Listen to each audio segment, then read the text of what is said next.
what is going on in San Diego on the other side?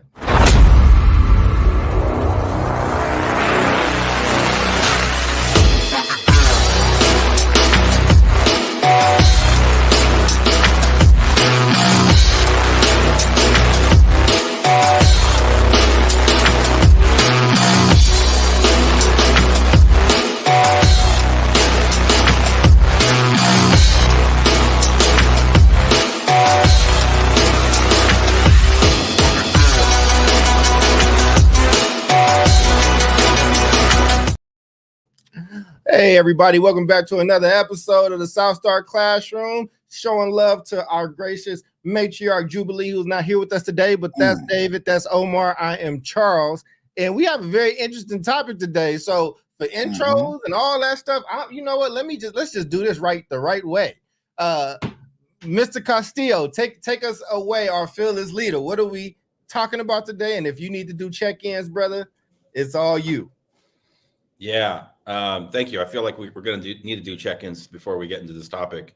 But we'll get to the topic. It's coming up. This is where are we at today, gentlemen? We are at episode number 155. Oh, yeah. Crazy, So we're cooking. And there's always stuff in the news. We focus on mainly education, and every week there's something popping. So we like to cover it when it's fresh. I mean, if you think about it, we did our AI show almost a year ago, right? Remember that? We were like way ahead on that one, and then we did. We like to do stuff when it's fresh and when it's relevant. But we'll get to that. So thanks everybody for being here. Let's go ahead and do some check-ins. Let's see, how are we doing today, Mr. Yanar? What's going on in your world? I mean, man, not as crazy as Doc's world, man. We were just talking backstage about some crazy ass shit going on in Chicago. Things in El Paso are relatively chill right now, for the most part, man. And particularly weather-wise, dude. Like the weather broke; it's below 90 degrees, which is insane for this time of year. School year is kind of getting stabilized now that we're after Labor Day, which is usually kind of the situation that happens. But man, getting marred in the work, man, we got to do a lot of work, particularly with all these kids coming, struggling to speak English. So we're a good case study for what is going to be the future of education in this country, with a lot of kiddos coming in with major language deficits. But I got to hand it over to my man, Doc, because Doc's got like tales of like crazy trauma and drama, like some crazy ass shit going on in Chicago. Before we do that, let's see. Can you see the weather here for the week? Oh man, 91s to 100. Well, we traded. Yeah. Arizona has had 100 straight days of 100 degrees or more. Crazy, man. That's bad. I don't know. I just read that on X. I don't know how. I haven't been able to verify it, but I have no reason to not believe that. But man, you gotta believe everything you see on X. Go ahead, Charles. Right. Well, here's the thing. That's a little bit of this check-in. I mean, I think. Well, I wasn't going to tell all of it here, but I will say, there's gang activity. I'm watching it spike up a little bit in different ways. I'm in the south suburbs of Chicago. It's called Chicagoland. There's Chicago proper, and there's we got a lot of suburbs that go out, and there's this big suburb that connects to mine called Harvey, where I was driving after a meeting with David, and there was just a scene, man, where there's a train and there's a line of us waiting for the train to open up, and this gang, a Spanish-speaking gang. I don't want to be part of the political beef between the Democrats and Republicans, so I can't. I don't want to say who people are saying it is, because I know there's a whole thing happening. But anyway, it was very tense. He knocked on this lady's window with a gun. She was able to peel out, and as the train was leaving and she peeled out, they peeled off. But there were precautions that I had to take, and a few other people had to take, that probably don't want to go into full detail on this podcast just for that vibe. But it could have been way worse. We were all covered, and that that's something that Black Baptist people say. We was covered in the blood of Jesus, but we were fine, man. We were good. Oh. But it was it's a saying. I didn't want to say it without context. You'd be like, what does that mean? Yeah. What is he no talking idea about? what that means. Right, covered in the blood of Jesus mean that you are protected. You know, the name or whatever, right? The blood, go back to Bible time. Anyway, yeah, it's the Black Baptist thing. But anyway, man, everybody's doing well. I'm doing well. And then I sent it to some people, and they sent all this stuff back about these Venezuelan gangs kind of running rampant. Now, there are people that are saying that that's just propaganda and this, that, and the third. It's a Republican ploy. But when you see something with your own eyes, and people, again, there's politics. I don't want to have to break down gang politics here, but in the area that I live in is highly unlikely that you would see Latino gang activity in that type of way. So it's been interesting, man. Chicago's been an interesting place. This migrant thing in the Black community it's been a very, very interesting one. But you know, I still want my team to win, man. But some gotta give on all these fronts. But still processing it. I'm gonna stop talking because I might not be making full sense. But I'm glad everybody's okay. I'm glad I'm here, and you know, I'm gonna let you take it away for this crazy ass topic. I think this topic is worse than my story. So I'm San Diego, man. I don't know if you got the wild and out, but why San Diego's been wilding, brother. What's going on in San Diego, David? I'm crazy, man. What's Yeah, let's get into it. But before we do, I do want to say I did see the story. I saw a clip of Aurora. I saw the Aurora thing, Colorado. And then I saw a clip on social media. Don't know if he was like a legitimate certified like Chicago gang member, but they're basically saying like, you know, they don't play in Chicago like they play in Aurora, right? People are like things are going to happen if this continues to become an issue. But I would say it's hard to like trust if it's like really, really a thing, or is it just something that's kind of going viral and it'll go away? It kind of seems to me like there's something there, and I think you know, it's even connected to like education. Like if we're going to have an immigration policy, right? We need to have an immigration policy, and we also need, and part of that policy needs to like also kind of lay out how immigrants will come into society, how schools can be better equipped to like support immigrant youth, how communities can be better equipped to support new immigrants, housing, resources, healthcare. I think, you know, having kind of this, I'm not even really clear on what the immigration policy is now, but I know a lot of people are just kind of crossing over and then pouring into communities, and that's just not good for anybody. I think there's just a lot of political games being played, which is why I think so many have ended up here in Chicago or New York, or, you know, I mean, Abbott made his political statement, and I think liberals and Democrats have tried to withstand and didn't want to be seen as enforcing certain things. I mean, we covered that. We did that show, credit to us at the South Star Classroom as well. We did the show about, you know, what pressure that was putting on the system when we looked at that map. Listen, immigrants make this country great. I don't care who feels a way about me saying that. I think that's one of the, I've traveled around the world, and a lot of those places are kind of monolithic or all one thing. But I think that, yeah, man, safety and all these things, I am starting to see like the evidence of these things. And I'm also starting to see communities that have never really had a problem with each other be pitted against each other in a way. And I think if you're a Republican, you want to see that kind of pitting. But I do think that somebody got to stand up and do something. I think you can't play politics with this. It's about, you know, the health of our city. And not to say there aren't other problems and issues to fix, but I would say don't add on to just because your big toe hurt don't mean you need to break your pinky. So that's what I would say. Right. As we go in now, let's go to your hood. Let's leave my. We got one more thing. I got one more thing. I got a short check in. A place that's sunny that people jealous that they can't be at. All right. So a quick check-in item. Obviously, we started school here for people that don't know, if Charles or if Omar or if David has an IEP and they transfer to a new school, right? That school or the district is required to hold a new district is required to hold a 30-day IEP meeting, right? You have to hold an IEP within 30 days.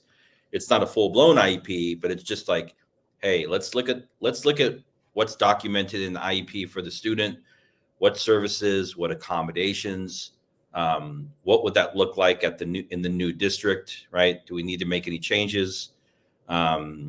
And then just a and quick then you reminder, also, what is an IEP for our audience? IEP is an individualized education plan for students that qualify for special education resources. Yep. And so, it's a very short window for the schools to be able to hold these meetings because it happens at the beginning of the school year. We had ours last week, and we had a really nasty meeting with the new district, like back in July or June, where they were trying to make changes to the IEP, and we were just like, you don't even know our kid, so we're not doing any of this, right? Then we had to have a second one, and then we kind of got things worked out, and so we're going into this one kind of with gloves on, ready to fight. But I don't know what happened. It might have been just don't do IEP meetings at the end of the school year because people are burned out and tired. But this 30-day meeting that we had was great. The energy was great, super positive. All the different staff members that we met, it was fantastic. We walked away just being feeling like it should always be like this. And it's not always like that. But when it's good, when people are really focused on the student, on the child, I mean, that's what it's about, right? You can't have any disagreements there. So, right. You had the successful ARD, man. You had a successful IEP meeting. That is rare in the world. Yep. I'm so glad that happened. And they, maybe it was just natural, or maybe somebody looked up my LinkedIn and they were just like, okay, we can't screw this one up. This guy's gonna come at us. Hey, that makes sense too. Yeah. All right. Well, let's dive in. Today we are going to be talking about, and we have an article. We're going to talk about a situation that has just happened in San Diego Unified. So San Diego Unified School District is one of the largest school districts in the country in California.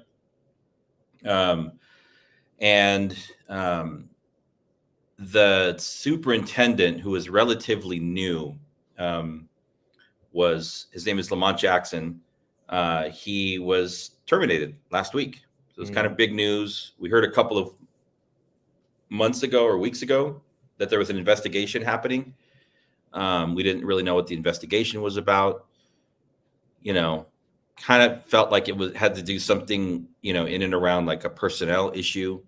And sure enough, the investigation wrapped up, and then the board held a meeting, I think last week, special meeting, and they terminated him. He still gets the 6-month payout in benefits for the next 6 months. I think that total package, at least in compensation, comes to about $250,000, which is kind of crazy. So we'll get into that. But the superintendent was fired, and here's what he was terminated for. We don't have to get into the details, but when you're the superintendent, you are at the very top of the organization, right? So we talk about leadership. Everything that you do matters. Things that you don't do, they matter too. And what happened in this case is the Superintendent Jackson was being investigated for misconduct with female staff members, right? While he was superintendent. And so what it looked like was unwelcome behavior, okay? Having relationships with women. So anybody that he's going to have a relationship in him at some point reports to the superintendent. So there's a power imbalance there, right? Having relationships with women are getting promoted. He is trying to engage in relationships with women, and those that push back, they either get demoted or they get fired. You following me? So this is what we call in the world of work, both corporate and public, a quid pro quo, meaning something for something. I'll give you this if you give me that, right? It should be included in trainings for staff. Anytime you have like a power differential, I report to somebody has power over me, right? Supposed power. And some people abuse it. And it looks like in this case, he abused it and he was terminated after this $150,000 investigation wrapped up. And, he's out of a job. And now the district has to scramble for new leadership. So that's that. That's what happened in San Diego. Another interesting data point, which I was able to pull up. I think this is fairly accurate. I want to ask you all, what do you think the average tenure is for superintendents in large urban school districts? What is the average tenure? I used to have to do this research. Let's say like 3 years. It was just under 3, I think, when I checked a few years ago, but it's not a lot. Different sources are just under, other sources are just over. So call it 3, right? Yeah. Which is crazy. And most of it, when you look at the data around like the reasons, it doesn't have anything to do with kids. It's like political pressure, governance conflicts, meaning like you butt heads with your board of directors, or scandals, right? Those are the top 3. I think it doesn't say the kids are not learning in the district. So you don't lose your job if kids don't learn, right? You don't lose your job if kids aren't showing up to school, or if there's violence in your schools. What we're looking at is, mainly political stuff, conflict, and scandals. So that was a lot. It was kind of the opener. So I did speak with a reporter from the Voice of San Diego who put out the article that I was referencing. He might be in the chat. I'm not sure. Oh, wow. But we'll Look see. At you. All right.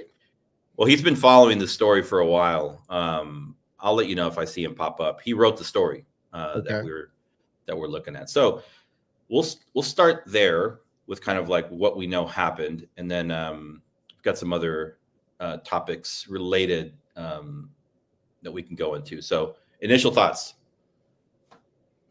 Oh, yeah, man. I'm happy to take all sorts of initial thoughts, man. I mean, so let me just begin with, this is why my sister has a job. So my sister is an employment lawyer. I'm extremely blessed and lucky to have a sister who is an employment lawyer, because like she is able to preemptively tell me as her brother, who is running an organization and superintendent of an organization, hey man, like look out for this stuff and don't do this stupid shit.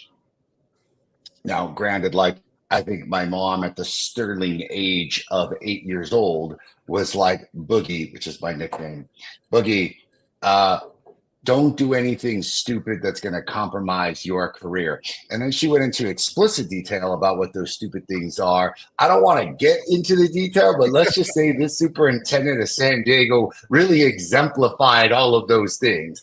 To which my response was, Mom, I'm 8 years old. I'm trying to ride a bike right down the street.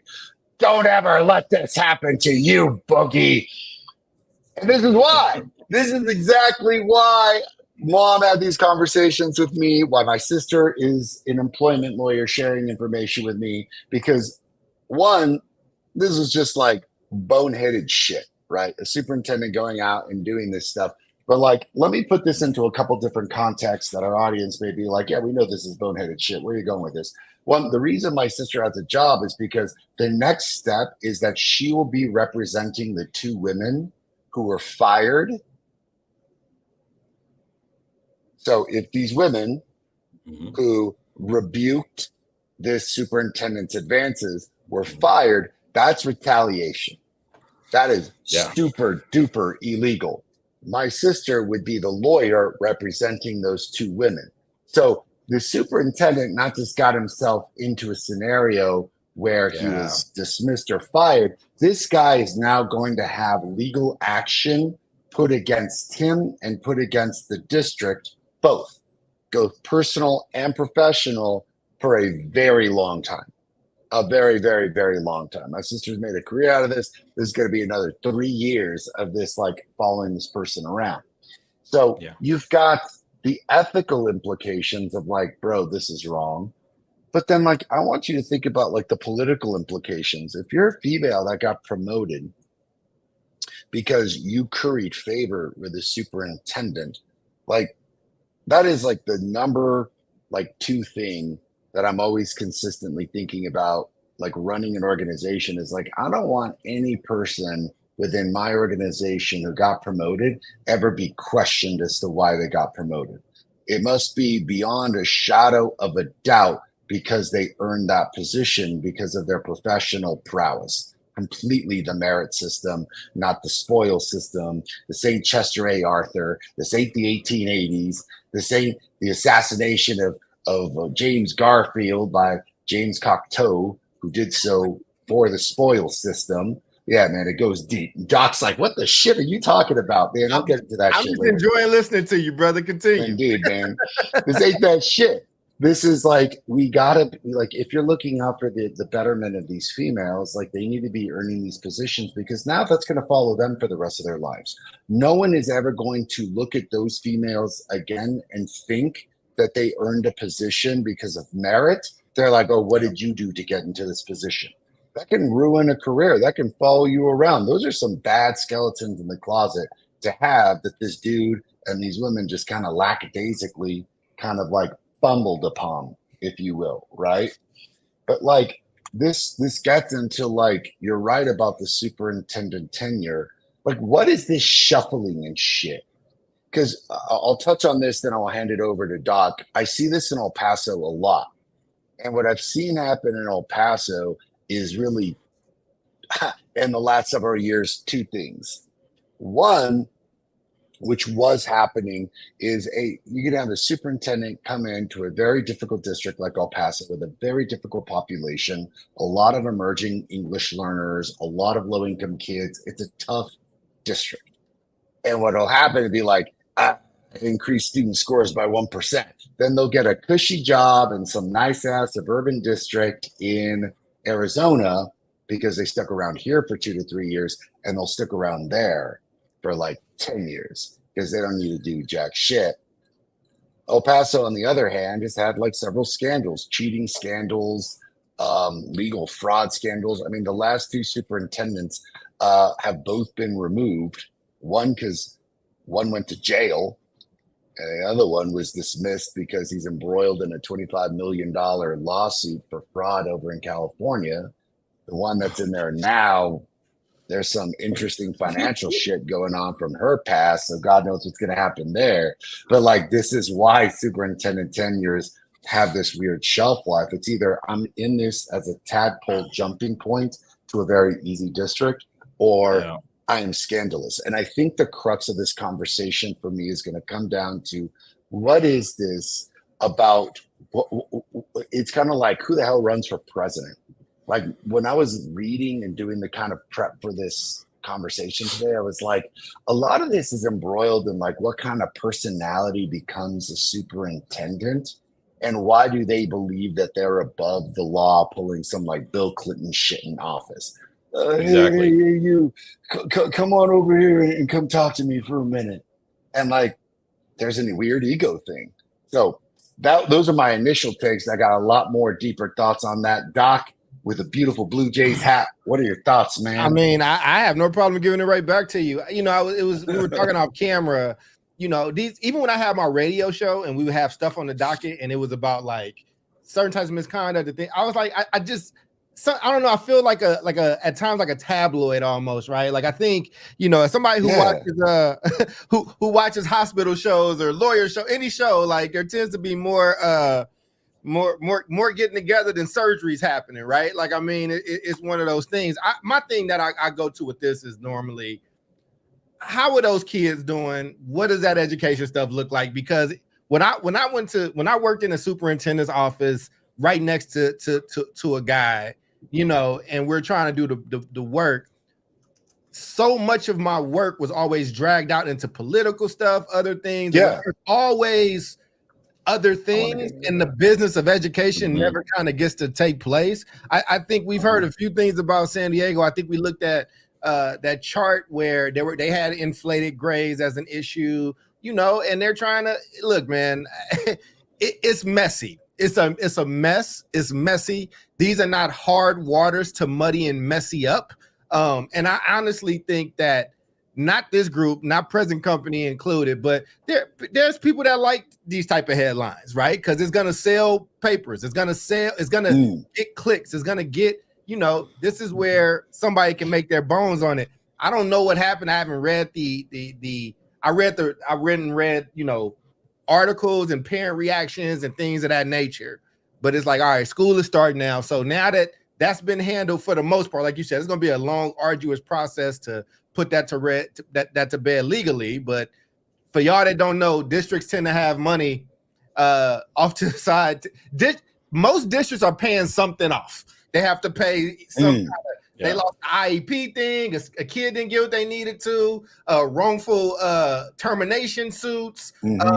It's just, you know, when you work next to the legal department, you kind of see the amount of money that goes out because of malfeasance or the thought that there might be a presence of it. So, look, man, I think your take is interesting. I'm listening. I'm just going to learn and just kind of see what's going to happen. I read that the interim is now that the deputy superintendent is now the interim. So I'm interested to see how that goes. I don't know where this leader stood. I don't know who this leader's enemies were. I don't know, because even when you read the story, it sounds like I didn't like this person. This person ended up getting fired. Person's mad they got fired.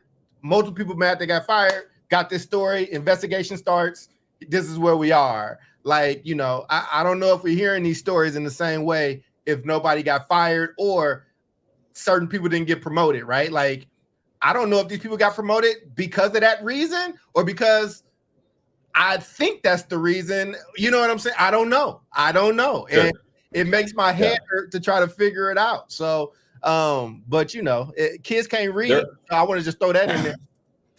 Yes, that continues to be an issue, and I think I mean people, you know, I don't think anyone's going to get into a position like a superintendent position or any kind of like leadership position and start doing these things. So the reason I'm saying this is because I have family members that have worked in the school district in San Diego for many years as principals.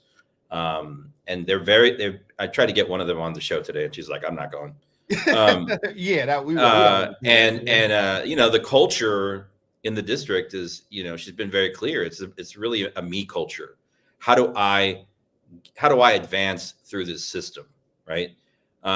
Education is kind of similar to the corporate world where, you know, I mean, some people want to be a teacher forever. But, you know, other people are interested in trying to advance, take on bigger roles, have more impact, earn more money, right?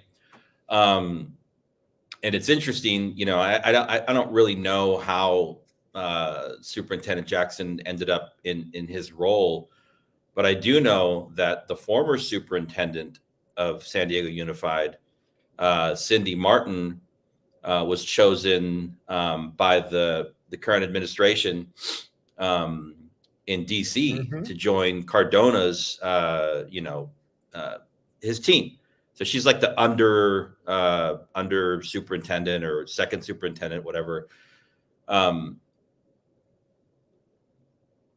During her time, right, when she was superintendent here, there were hundreds, 200 to 300 reports of sexual harassment students were bringing forward, right, by staff or by other students, and they failed to like follow through properly. They failed to follow up in some cases, like totally ignoring particular complaints for who knows why. she gets a promotion. She gets promoted to DC now, right?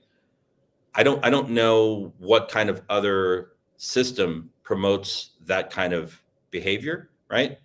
So now the district was recently investigated by the Office of Civil Rights, and is now they have to do some kind of a plan to correct these things. And guess who's in charge of making sure that the district moves towards compliance? The former superintendent, who was superintendent when these things happened, right? Like, you can't make this stuff up. So I'm just thinking, like, there's something broken in the system, right? There's not really a whole lot of accountability for adults. And who ends up on the losing end of that? Kids, right? Students and families, right? So, I mean, I think that's the bigger kind of angle here, is like, there's something broken in the way that people move around in education, and the way that people move up. It's very rarely based on actual job performance that is probably tied to some kind of improved outcomes for students, right? Mm-hmm. Have either of you worked in the corporate world? Have you worked in the corporate world? You know how this is how things work in the corporate world, right? You get promoted. Sometimes you even get demoted based on job performance. Yeah. I don't know what job performance looks like in the public school system. Go ahead. Go ahead. Oh. No, go ahead, Doc. No, I was going to say, I'll go quick and get out the way for you, man, because I like your energy. You have stories and everything. I ain't got no stories. I would say, like, I like your stories, though. I like them, so I want to hear it. You get to see it. I watch sports. You want to hear him curse. That's all. I mean, well, that's not a tall task for my friend. I enjoy my colorful language, man. No, but I mean, but the NFL starts Thursday. So immediately we're talking about people's contracts. We're talking like Dak Prescott, right? Like, you see people's players' accountability, like, based off performance every time it comes up for a contract negotiation. Hey, are we paying this person for what they did before, what they're going to be able to do in the future? Or, hey, we gave this man X amount of millions of dollars. He been hurt. I don't know if Jerry Jones is going to do blah, blah, blah. Or, and I think that, like, people, accountability or being able to get promoted based on what you do, I feel like just culturally we're getting to a place in this time. I think participation trophies have residual effects that we are seeing, where it's like, well, I hire somebody, and after, somebody will be working there in this new generation, and they'll be there for 5 months and they want a raise already. And it's like, you know what I'm saying? And if you don't give it, then you some kind of ist or ism or whatever the case is. Like, and when we talk about superintendents and districts are government. Those are government bureaucracies. So for those that don't know, right, if you apply for a job within a district, you might be trying to be an analyst 2 or like, in this department 1. And it tends to have very stringent, like, what needs to happen, because it's government kind of incrementalism. So when you kind of mess around in these type of places, it's even easier if somebody whistle blows, because they can go back and look. They can go back and say, well, did this person have this much time doing this or this much time doing that? Do they actually qualify? Which is probably how they were able to come to that finding, right? Like, wait, this person jumped the line. Like, they didn't. How are they in the senior director position when they didn't do these kind of paces? So, I think it's interesting, man. But I think as a culture right now, you kind of get looked at sideways if you say, well, we giving out raises and salaries based off what you can produce and provide. And I think instantly you're going to hear, well, there's an ism there or an ist. And I don't like that. I think we need to correct when that is the problem. But I think sometimes the overcorrection, I think we're in the middle of the overcorrection, just generally, not talking about San Diego. So I don't know how you talk about that publicly. And you both have had to hire and fire people in school settings. So I'm interested to hear from you all. Yeah. Omar, I got some stuff. Go ahead. Yeah, no, there's a lot to unpack here, man. So I'm glad I wrote a couple things down. One, I will say this, like, there's this often quick jump to, oh, look at the government. Oh, the government's so backwards and the school system's so backwards and the private industry, this wouldn't happen. Man, the private industry is so fucking corrupt. There's so much bad shit going on there. I mean, I had a girlfriend who would scream consistently from the mountains when she was working with Deloitte that the only people that got advanced were the ones who went to the strip club with the boss. And she's like, I'm a female. I'm not going to the strip club. It's only these dudes who are getting promoted because they're going to the strip club with the boss. And that is how this boss is assessing whether or not he can trust these individuals. Not even a meritocracy. And that is in a very streamlined, very kind of like standard operating procedure place like Deloitte. So I will say that, like, is that recent? I mean, this was what I heard this.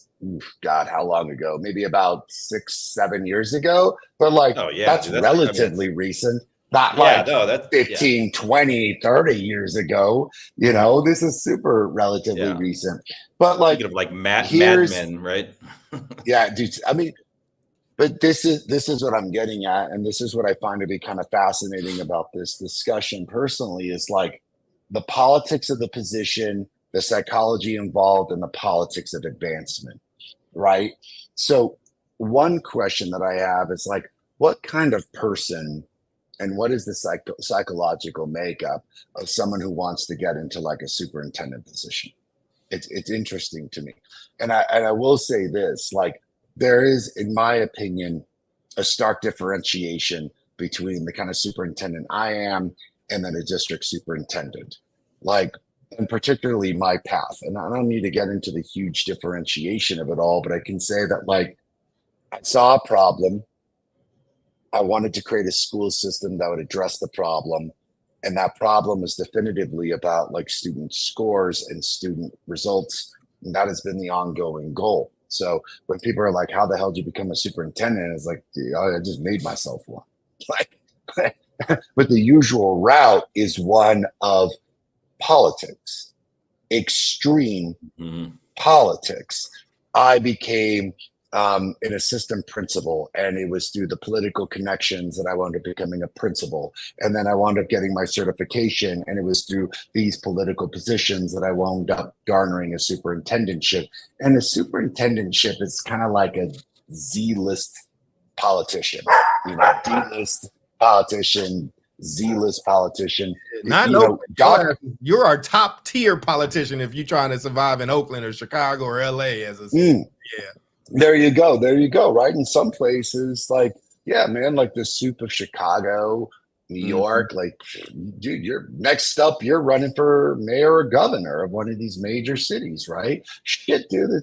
The superintendent of Denver Public Schools is now, like, I think a senator, right? Like Michael Bennett or whatever. Yeah. Yeah, Mike Bennett, right? There you go. So therein lies something that I find to be particularly interesting, because you're right about one thing, like the politics of getting into that position, maintaining that position, then becomes the priority of what to do in that position becomes less about the work, about what you're doing with students, and more about the politics of navigating that world. And I find that to be particularly interesting because my advice to superintendents across the country, I'm like, man, if you were doing your job and kicking ass by kids, you'd probably get all the political ramifications that you want to run for those offices, because you have a record of real success, of genuine success by actually accomplishing something. But when your ideology is so fixated on the politics, how does that relate to the kids? That psychology's got to start bugging with you, where you start thinking, man, I'm an untouchable. Like, I can do whatever I want. I am in charge. And that kind of like old adage of power corrupts and absolute power corrupts absolutely. Like, how do these superintendents stay grounded enough to understand that the work is embedded not in themselves, but in the kids, that they themselves are a public servant still, and that everyone is looking up to them? And because they are at the top, they should be setting the example of what should be happening. But then then they're setting up the politics of advancement to be like, yeah, this whole organization is whomever pleases me, whomever makes me happy, whoever aggrandizes me becomes the next slate of people. And we wonder why we got such issues in education. We wonder why the kids are failing. We wonder why the literacy failings are happening, because you got a hard ass working teacher and a hard ass working principal, and they get so burnt out. And at the end of the day, they're like, what's the point? Because this superintendent is just going to continue to do this nefarious shit anyways. How do I even implement change in a district when the person who is the change agent for that district ain't interested in creating any change? Well, I mean, I think you bring up a really interesting point. I would say this because I think you gave some.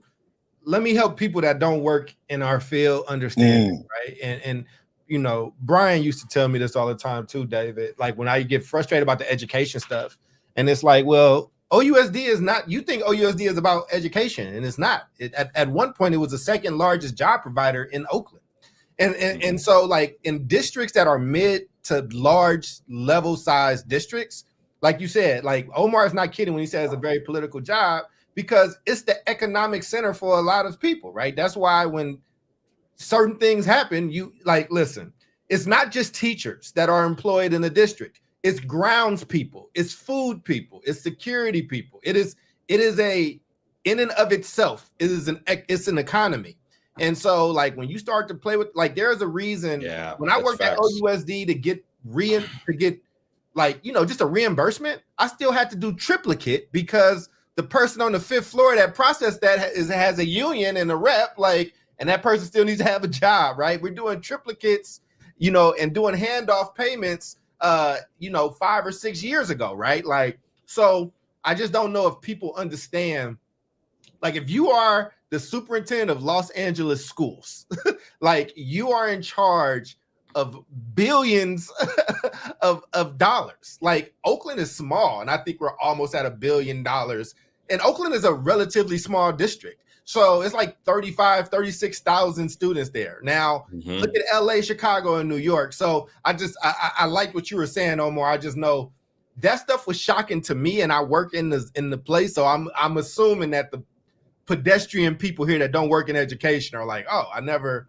thought of it like that. But you kind of are over, and we don't even know if, I don't know if San Diego is a is separate. If the school department is separate from the mayor's office, that's a whole different thing, right? There are some places where superintendents are mayoral appointed or controlled, and a lot of places like Oakland, which are now, you got to get voted in, and not voted, but you know, there's a board that hires and fires the superintendent.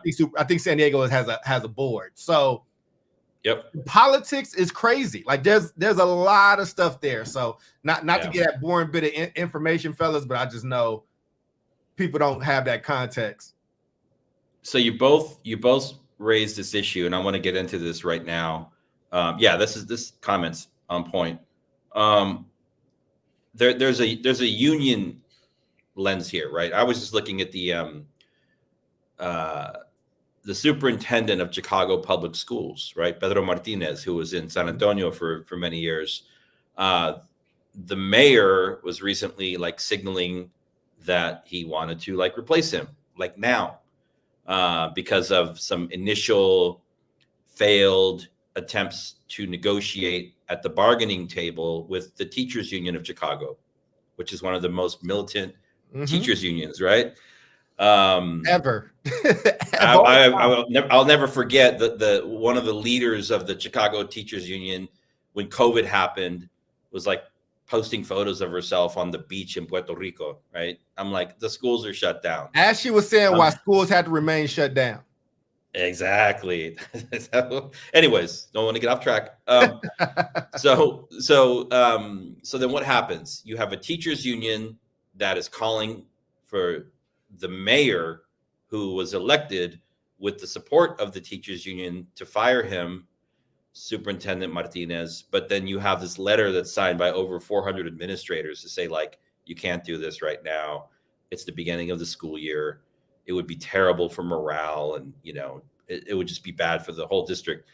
So hopefully they're going to keep him. We don't know yet, but I think that's getting to like how political this is. And none of that has anything to do with educating the children of Chicago, but it's this landmine that superintendents and school leaders have to, like, you got to get through it, right? You could be good at your job of educating kids, but you also have to be skilled in some level to deal with these politics. But let me get to this point, and I'll keep it very brief because we're getting up close on time. Public sector jobs, private sector jobs, right? Public sector, especially in education, especially if you're a teacher, you have very powerful unions that protect teachers' employment, protect them from litigation. Administrators, not so much. Superintendents, not so much, right? So you have this system that where you have these pretty incredible, intense, like, job protections, talking about less charter schools, mainly the public school district systems. You have due process rights. You have civil service and tenure laws. I'm not saying these things are good or bad. I think in general, they're good. On the corporate side, you don't really have any of that stuff, right? And so I think, we've created these like two systems that operate in kind of different spheres, right? Corporate, private, public domain. But, right, there's probably a sweet spot in the middle. And I think some charter schools have found that, like, good sweet spot. Some good, private, even not-for-profits have found that good spot of, like, let's take the best from the corporate world, right? The good practices, the performance management pieces, and let's also include some worker protections around transparency and due process, right? I wanted to put that out there because that's definitely something at play. Again, this superintendents, you might not know, and I think school leaders as well in most districts are at will. They're like charter school teachers, right? You can just kind of like let them go, right? For cause or not for cause. So, yeah. Well, there was a place called the Rubber Room in New York that I had to learn what that was. And, basically it could be difficult to fire teachers. And New York didn't want to have to deal with that. So, all right, well, you ain't gonna be in these schools. So there was a place that they just had to go report to and still get paid. I mean, it's the politics. I think you brought up something very interesting too about the corporate world. I mean, listen, there are terms in corporate world life, like corporate espionage is written into the law. Like that, like it is like it's a different, like there is hostile takeovers. There is Steve Jobs getting kicked out of Apple and his friend Larry Ellison saying, hey, do you want to do a hostile takeover to get you back? I'll buy X amount of shares. Like, it's how where we're going to get to in districts. I've seen this, like, if you make the wrong enemies, whether you're a good egg or not, like, I don't know who wants to be a superintendent for a big district, because you got to have a good plan, because it does not seem like a happy life to me. You can't win as a superintendent of a place that big. You just can't. It's like, I don't want to ever be a school board member. You know why? Because I have friends who are school board members and they were miserable every single day of being a school board member, and 2% of kids are reading better and nobody wants to listen to you, and you only get blamed. You never get any praise. And I just want to address what Alonzo said. He said when he picked up. Oh, go ahead. You got it, David. Yeah, go ahead. Yeah. He said that I'm not saying charter school is a better choice. Here's what I will say. I will say I think the choice should be yours for whatever you want, be it charter, traditional, private, home, whatever the case is. I will say that the politics of it are different, and many people leave the traditional system as employees to go to charter because they feel like they can move a little more freely, fire easily. Like, there are some trade-offs in either of those. Neither are perfect. It gets wild and wonky all over the place, but I just wanted to make sure I addressed the illustrious Alonzo there. I appreciate him participating. I don't think these scandals. He was muted. You were muted if you were talking. He was trying to talk, but he was muted. Oh, you were? Omar was? Omar's muted. Go ahead. Oh, yeah, he was trying to. Go ahead, Omar. Go ahead, David. No, go ahead, man. I'll jump in a second. Yeah, let's get back. So getting back to the scandal here, right? I think we could look at this scandal. We could look at any other number. Omar was talking about it, and we could do a whole show for a year on these types of scandals, right? But at this time, when and I'm not attacking public education. I don't think any of us are attacking public education, right?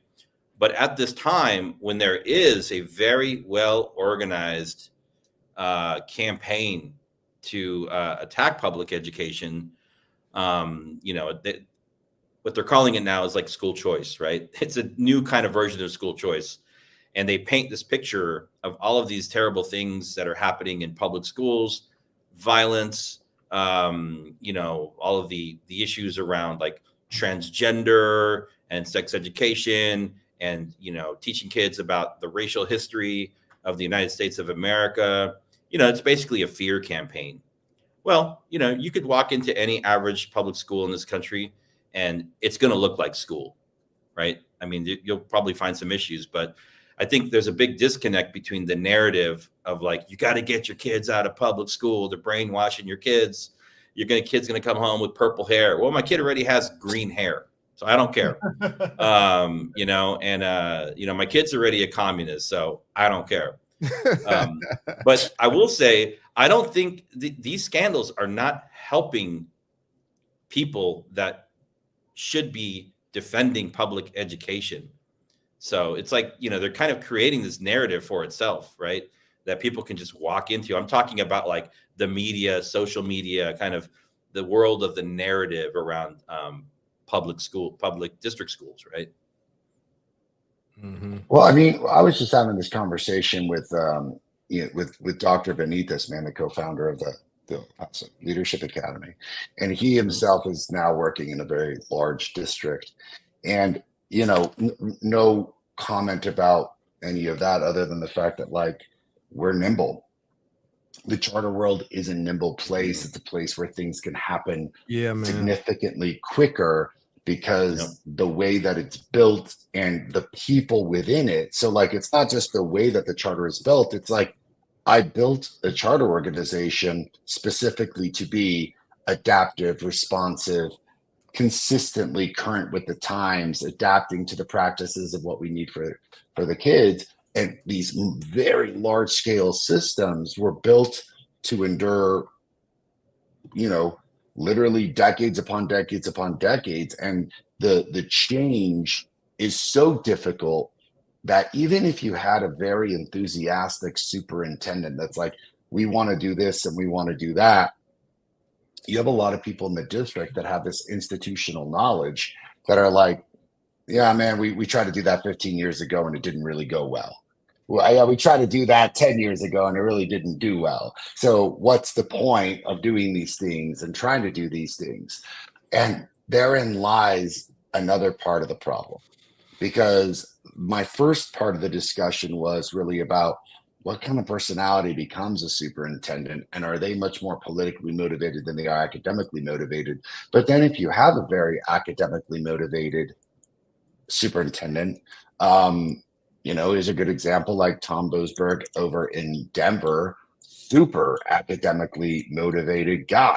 This guy was all about data, all about student performance. I went to several board meetings and that guy was constantly talking about scores, constantly talking about innovative practices.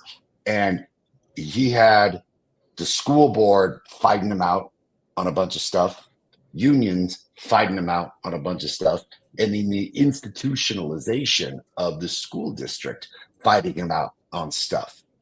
So what was to be a conversation about a interesting ass superintendent in San Diego who ran amok and did a foul to the job has become a very interesting conversation about, are these institutions set up for the very specific purpose that they're set out to do? Which, in my opinion, I feel that very large districts, are they set out to adapt and advance to the changing community, to be of an educational benefit? I think that there's a large scale question mark beside that comment. Is that what it's set up for? Because why are we then surprised that that doesn't become the central focus of what a school district is about?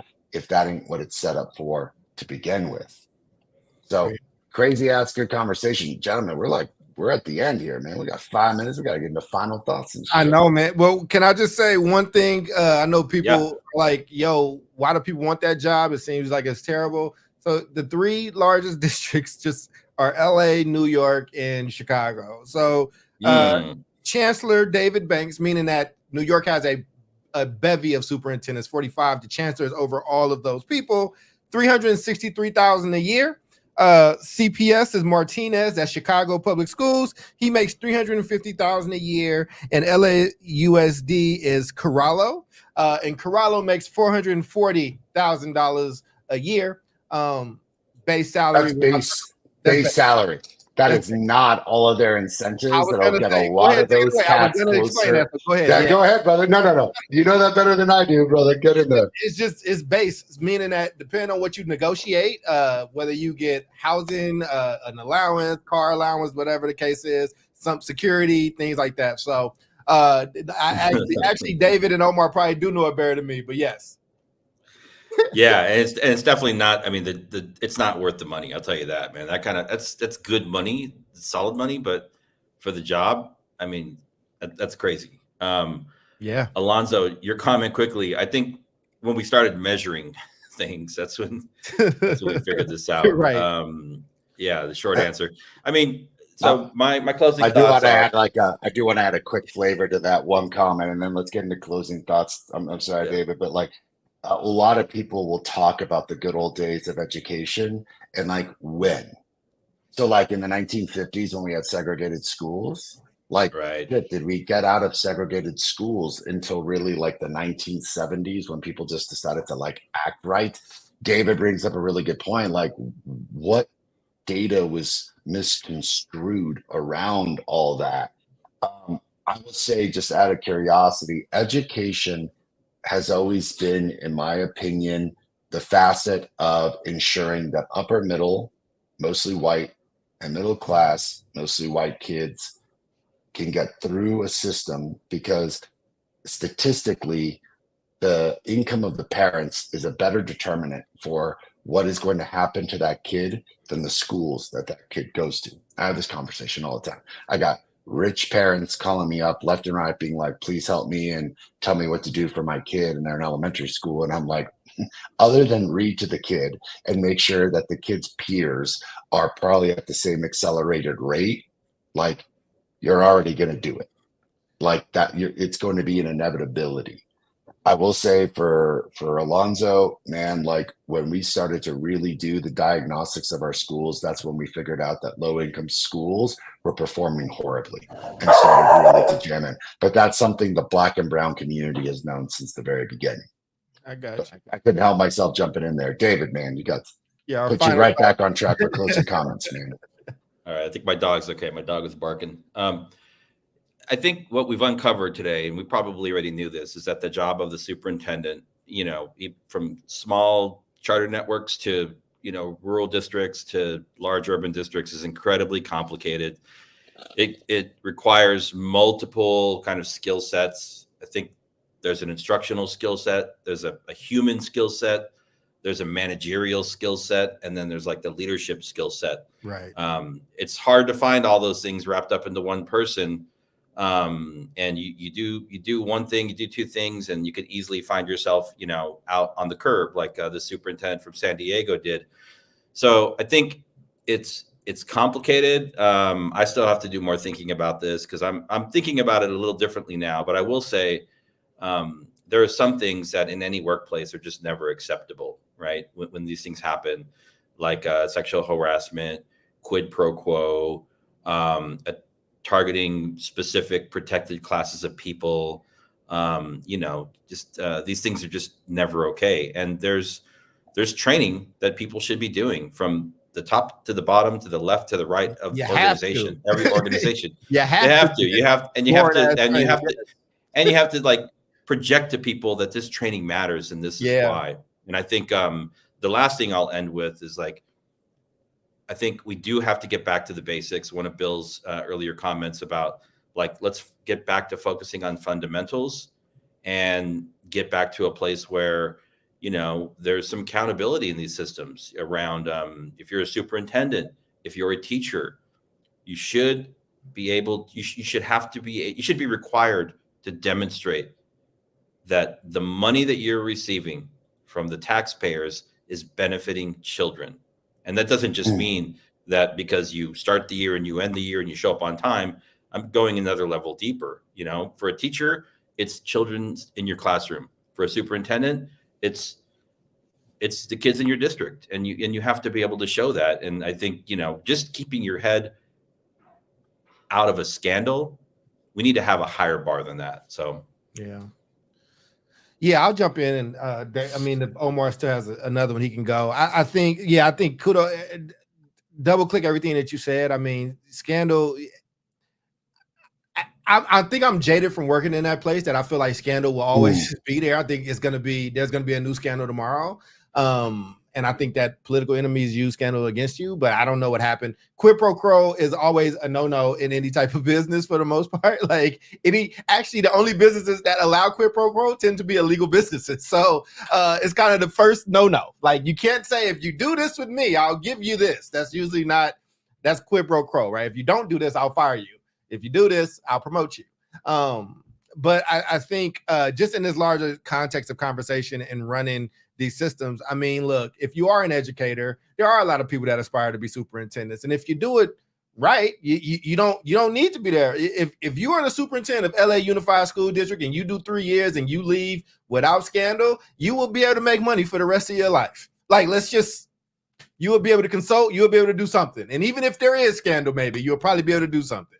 I don't know the team around this brother that got let go. I don't know what his plans are, but let his head low, you know, do his thing. He'll probably end up being okay. But who won't be okay and who hasn't been okay, and based off the questions that we've gotten and the way that our people have been listening, are these people that have just been getting failed in education over and over and over again. And it always seems the issue is based on somebody else, some other upperly mobile adult, somebody else with bread, a teachers union, a group that hate teachers, whatever the case is. It's always everybody else's turn to get attention in education, except for those kids being failed. And to the point that when we try to say that, then they say, well, those kids are poor. Those kids, there's always a reason and rationale for why kids can't learn. But we like to be zero tolerance in other places. And I think we should be zero tolerance in raising, in our system, raising dumbass kids. That's not their fault. So I was just leaving my thoughts there. Yes. And his dog and family is going to kill him. So you got to go quick, Omar. David is trying to hang in there. All right, man. I'll be very quick. Look at what the motivations are for the person, and I can tell you how the institution is going to run. You got a superintendent that's deeply motivated, like Boasberg, about education and kids. You're going to see top down, all of that hopefully pan out into results. If you've got someone who is a superintendent that has had a storied history of some like backwards shit, so it makes me wonder what was this dude doing before he got into this like San Diego job. It's a good determinant for how he's going to run this district.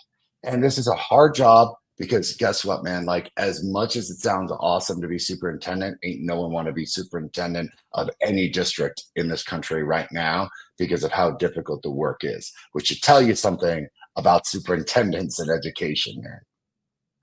With that note, love to our matriarch Jubilee. She sends our love to the viewing audience as well. That's David. That's Omar. I am Charles, and we will see you all same bad time, same bad station next week. Peace out. The fact that these fellas have learned how to do this and Jube's not here. Oh man, I gotta let her know. Go ahead and make your little screen do stuff.